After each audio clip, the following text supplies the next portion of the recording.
When you meet someone who treats you so well, who is everything you ever thought you ever wanted and needed and more, as you're living your dreams with them at the start in the idealization stage of the relationship, and that is your reality of that moment in time. So you believe in it, it feels good.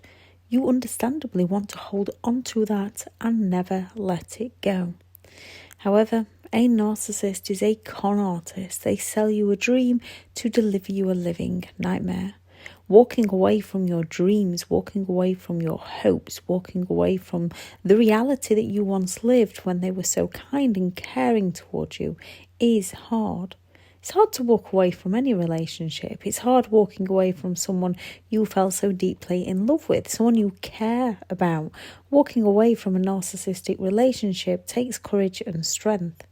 When it comes to narcissistic people, it's hard to walk away as your mind is in a state of confusion and stress with two completely different realities or more playing out as the narcissist manipulates through gaslighting, projection and blame shifting. So you end up blaming yourself and believing you're at fault, thinking you need to change to suit them. And if only you change, you'd get the person you met back, the person who is just an illusion.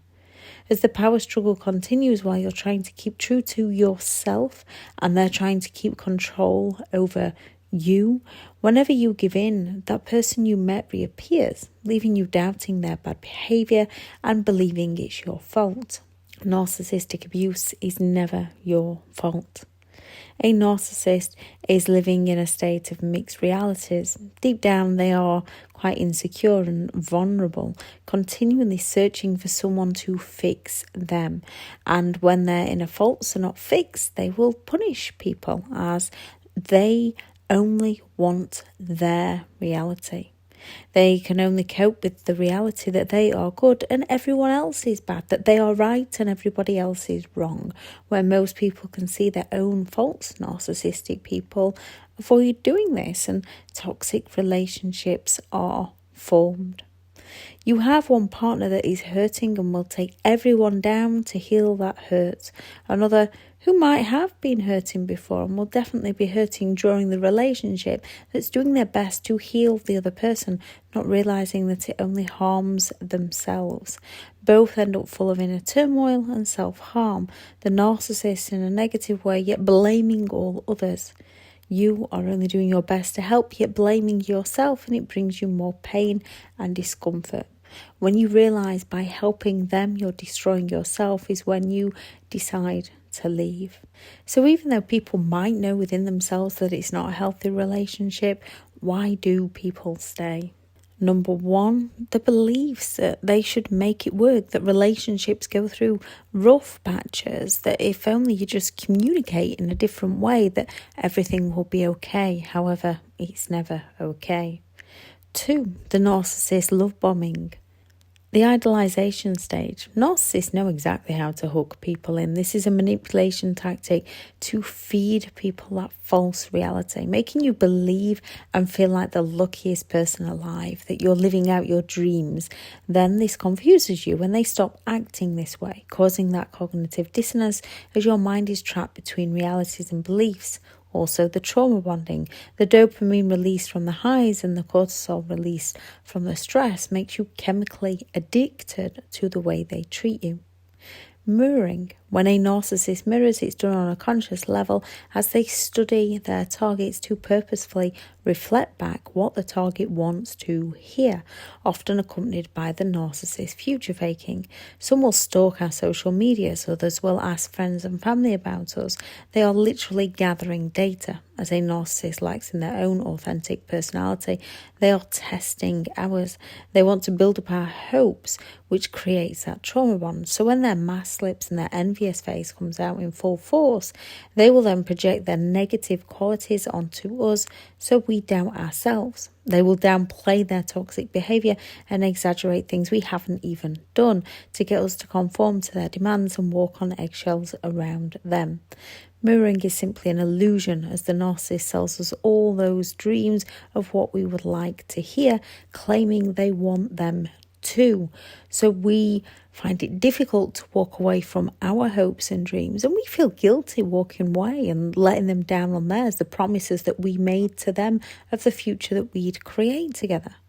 Once we're hooked, a narcissist begins to devalue us in horrific ways. Still, as they've given us the hope of the illusion when they mirrored us in the idealization, we don't see what's truly happening and do our best to bring that person back that we first met, to achieve our dreams with them, believing they want them too. Yet while in that mirroring stage, the narcissist has learned the things that matter most to us, and they use these against us to provoke our reactions, to hurt our feelings, so they can twist the story to blame everything on us. They use our own insecurities against us. They will project. The narcissist projection is a mixture of their manipulative gaslighting and their manipulative blame shifting as they go all out distracting us from the truth, as they do their best to cover the truth with their distorted lies, as they hide the truth of their toxic, hurtful, negative behaviour from us. At the same time, they get us to doubt and blame ourselves and take on responsibility of the narcissist's actions. They get us to defend ourselves to them for how we think or feel due to their hurtful ways. So they escape accountability. So they remain in control, and so they get away with their actions time and time again while slowly sinking us under their trance. Future faking. The narcissist future faking is where the narcissist will use the future to get their needs met in the present by getting us to focus on a future promise that they'll not deliver, to gaslight us by selling us an illusion of something that was never meant to be. Future faking is to hide things from us, to distract us from the reality of what's truly happening.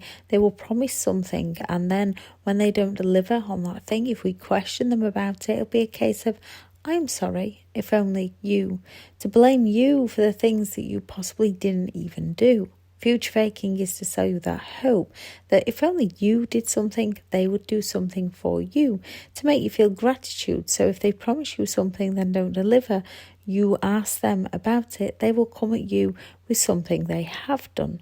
Or they will gaslight you into believing they did something they didn't. They will come at you with gaslighting phrases such as, what about when I? Gratitude. We all know people make mistakes, and when you've seen how good they can act, and it is an act when it comes to a narcissistic person, it's their admiration-seeking face as they're seeking the admiration from those around them. We can make excuses for their bad behaviour, as no one is perfect. Their gaslighting of events helps keep us in a trance. If they provoke and we react, then we've got reactive abuse, which the narcissist will blow way out of proportion as to why everything is our fault. Everything will be our fault to a narcissist.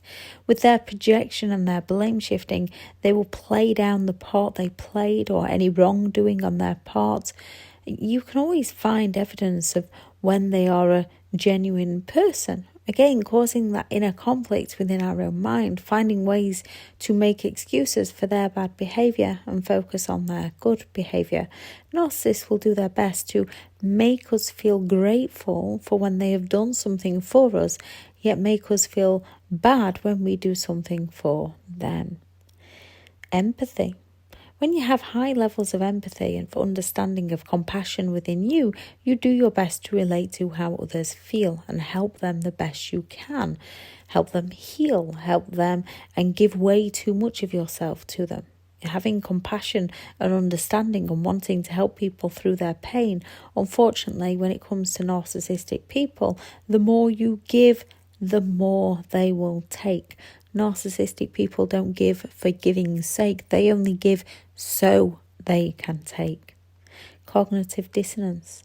As they play on and exaggerate all their good qualities, refuse to accept responsibility, they play down their bad, they gaslight us with it wasn't that bad, that never happened, if only you're crazy. Our inner conflict within our own mind causes devastating emotional turmoil.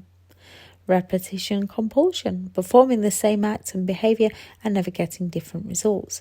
If you had one toxic relationship and didn't heal, you might try to fix the past in your present and carry the trauma from one relationship into another. Narcissistic people play on those who've had past traumas. when you were raised by narcissistic parents. That behaviour seems normal to you, even though it is not normal. It's toxic, hurtful behaviour. Guilt, the guilt of walking away, the guilt of not trying, the guilt of splitting up the family, the guilt of not delivering the promises you once made to the narcissist. Fear, the fear of the unknown, fear of reactions, fear of what others will think, fear of loss.